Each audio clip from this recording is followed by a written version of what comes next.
Earlier today, I heard that a friend of mine, Lars Larson, had the father of the Navy SEAL, Tyrone Woods, one of the Navy SEALs that was killed in Benghazi, on the phone. And I listened to him. And the guy seems apolitical on this. It's about his son and the truth. Now, he's had a remarkable experience. Not only is his son a hero, and he is, and I'll explain that here in a minute, but also he's had a remarkable experience because when they brought his son home, his body, he was there at Andrews Air Force Base and had a chance to talk to President Obama and Hillary Clinton. Charles Woods is on the phone with us now. Charles, how are you, sir? Thank you, Glenn. First of all, I want to say you are a man of integrity, and I appreciate what you're doing. Thank you, sir. I'm sorry that we are talking in these circumstances, and I feel strange because I've been... You listen to the show, and do you watch the show or just listen to it? Well, by way of background, as you know, my family and most of the families involved had made the decision not to make public statements. I hadn't listened to your show, quite frankly, for several months. Sorry about that, Glenn. That's all right. But over here in Kona the other morning, I just happened to, at random, listen to your voice. And you released the information that the White House, within minutes of the attack, watched in real time the events unfolding. They denied the pleas for help, and they watched my son die. As a result of that, when I got back to the condo, I tried to call you. Sorry, you didn't answer. No. And instead I called Lars Larson, since I have been from the Portland area. I'm glad you got a hold of somebody. I honestly, we didn't reach out to any of the family members because I'm not going to intrude. Thank you for your best. And but I will tell you that I heard your story today, and I was quite amazed because I mean, the first part, when you talk about being with President Obama that day, maybe somebody can misread it, and maybe he was being awkward or whatever. But tell your point of view and your perspective on when you met President Obama. Okay, as you probably know, I'm a retired attorney. For 6 years, I was an administrative law judge, and during the several thousands of cases that I heard, my job was to decide who was telling the truth and who wasn't. You heard the clip that I said that there were 4 pods at Andrews Air Force Base with the 4 different families, and when he finally came over to where we were, I could tell that he was a rather conflicted person who was not at peace with himself. And, he shaking hands with him, quite frankly, was like shaking hands with a dead fish. His face was pointed towards me, but he would not look me in the eye. His eyes were over my shoulder, and not in a forceful voice. I'm really sorry about this, Mr. Wood. That was not the way he did it. And I could tell that he was not sorry. He had no remorse. I also mentioned with Hillary, that before you go on Hillary, because what she said, I think, is extremely important. But how do you know that? I mean, have you given enough thought? I'm trying to give the president a benefit of doubt, and I really, quite honestly, I despise this man. But let's be honest and give him the benefit of the doubt. Anything, Glenn. How do you? What makes you think that he? I mean, look. I have to be with a guy who just received the Congressional Medal of Honor in about an hour from now, and I have to introduce him. And I said to my staff, they said, "Hey, you're going to introduce this guy?" And I said, "Why would you do that?" And they said, "We thought you would love that." And I said, "I hate introducing these guys because I am so uncomfortable being in front of these guys who are such heroes." Now, people will see my awkwardness around people like that, even like Marcus Luttrell or your son, and they might take it one way when really it is just that I'm so humbled by them. So what makes you think that the president just was not sorry? demeanor, sir. Let me say something else, and I'll ask you this question. Are these the words of someone who's really sorry? The vice president was also there. He came by, and he introduced himself. This is before the president came by. He came over to our little pod of people, and he says, I'm Joe Biden. And then he said, I'm, quote, unquote, I'd received one of these, quote, damn phone calls when he had lost a family member. And then about a half hour later, he actually came over and approached me. And these are the exact words he said. I do not speak like this. Quote, says in an extremely loud and boisterous voice, he said, did your son always have balls the size of cue balls? I will ask you the question. Is that the voice of someone who is truly sorry? I don't know. Maybe he was. I don't know. Okay. And okay. I don't want to judge. Okay. Okay. As an administrative law judge, my job was to decide who's telling the truth and who isn't. Okay. But in this case, I'm not the judge. I just want you to know, Charles, I'm not. I just want to give the benefit of the doubt to everybody. Okay, and I would give the benefit of the doubt too. That's why I was so quiet and chose not to say anything until you made public this information. Yes. Regarding that. And here's the part. I'm conflicted about making a statement. I originally vacillated and was not going to. I talked with my wife over in Oregon this morning, and she said that it would be good for me just to write my thoughts down and to make a statement. And Glenn, if I could I just read this to you? It will take less than a minute. Sure. Okay. I want to honor my son, Ty Woods, who responded to the cries for help and voluntarily sacrificed his life to protect the lives of other Americans. In the last few days, it has become public knowledge that within minutes of the first bullet being fired, the White House knew that these heroes would be slaughtered if immediate air support was denied. Apparently, C-130s were ready to respond immediately. In less than an hour, the perimeters could have been secured and American lives could have been saved. After 7 hours of fighting numerically superior forces, my son's life was sacrificed because of the White House's decision. This has nothing to do with politics. This has to do with integrity and honor. My son was a true American hero. We need more heroes today. My son showed moral courage. This is an opportunity for the person or persons who made the decision to sacrifice my son's life to stand up. Glenn, I hope I'm not coming across too strong. You're not. You're coming as a dad and as an American. And you know, I said earlier that your son is a hero because before we get to the Hillary Clinton thing, we have to take a break in between. But before we get to the Hillary Clinton thing, let me just explain to the American people that your son, when you said just there that your son voluntarily went and sacrificed his life, he wasn't there to protect the ambassador. That wasn't his job.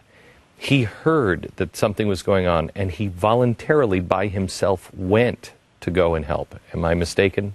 Exactly. My understanding is he could have come home even a couple of weeks before that. He'd only seen his son for a few days. He chose to stay there because he was needed. And when he heard the cries for help at the other location, he voluntarily, without checking with the chief of staff or anyone else, he voluntarily ran through the enemy forces and protected the people in their location, even though he risked his life doing it. Charles, this is what I have been trying to say as I've been talking about this for the last 6 weeks, that is what Americans do. We run he was a true American hero, and we need more American heroes. We do. Okay, if you'll hold on just a second, we have to get back to what Hillary Clinton said to you, because America, there's two things that you have to know, and it's not whether the president is sorry or anything else. It is this. They did have the live pictures. They watched this happen. And then the cover-up. They watched it happen, did nothing about it. They could have. And then the cover-up. And no matter what they're trying to say to you now, when you are standing in an airplane hangar with a casket coming home with a flag over it, and you look at the parents, what you say to them is crucial. Wait until you hear what Secretary of State Hillary Clinton said. Back in a minute. We've been talking to Charles Woods. He's the father of former Navy SEAL Tyrone Woods. He was killed in Benghazi. He met with the president and the vice president who diminish the office of the president and vice president by the minute. And then Hillary Clinton. What Hillary Clinton said to the father of this fallen hero is remarkable. Remember, the story now from the White House is that they've said all along it was a terrorist, right? That was in the debate with Romney. No, I was in the Rose Garden. I said it was a terrorist. Mr. Woods, tell me what Hillary Clinton, what happened when you met her? Okay. First of all, I did have the privilege of meeting Hillary Clinton, and I do appreciate her taking time out from her schedule to meet with the four families. While we were in the pod over there with our family, she came up and shook my hand. I reached out, hugged her shoulder, and her countenance was not good. And she made this statement to me that, first of all, she was sorry, but then she said, we will make sure that the person who made that film is arrested and prosecuted. And when she said that, I could tell that she was not telling me the truth. And she's more intelligent than I am. She had to also know that she was not telling me the truth. Had you heard of the video before? This whole time, I might have. After this happened, it was like they called me, and they wanted me to jump on an airplane and come back to Washington, D.C. when the bodies came into Andrews Air Force Base. And it seemed like it was not unfamiliar when she mentioned it. So when you heard me say that, and we have another, I think it's over on the desk, I have another email that came in that we got today. Another email was released today that shows that there was a rocket attack at 11:57. By our forces or by the other forces? By the other forces. So it started. Why did we not do these laser-guided missile, small missiles? I can't tell you that. Where the mortars were coming from? I can't tell you. This one came in at 11:57. So the president was briefed on this at 5 o'clock in the afternoon in the Oval Office. The drone was up above. They could watch it. They were watching it in the Situation Room. They were watching it at the State Department. They were watching it at the Pentagon. And then this one comes in. This is the final email that we have at 11:57 p.m. to all the people in the State Department, the Pentagon, and also to the White House Situation Room. DS Command reports the current shelter location for comm personnel in Benghazi is under attack by mortar fire. There are reports of injuries to comm staff. This is 6 hours after the president knew. So when you know that they knew and they watched and there were people on standby and somebody said, don't do anything, how do you reflect on what Hillary Clinton said to you about the video? She had this. Yeah. The question that I had in my mind was, why did we not do something to protect our forces? That's why I knew before I even went back there, when I first heard the news, that something was fishy, that something did not smell right. But based upon this new information, my question would be this: if it was fair and right for the opposing side to use missiles, why was it wrong for us not to use missiles? Well, why was it? I mean, you didn't even have to use missiles. We didn't even dispatch anybody. Well, this is what I'm saying. If they could fire missiles, why could, I don't know the technicalities. I know they have those small little laser-guided missiles that can if a mortar or a rocket comes off from a first particular point, they can laser that into exactly that same spot without any collateral damage. Why didn't they do that? I don't know. What's fair for them should be fair for us. I can't get that answer because the White House won't even give us a rundown of where the president was and if he went to the Situation Room. They are. I'm totally transparent with my life. I have nothing to hide. Why are they not transparent?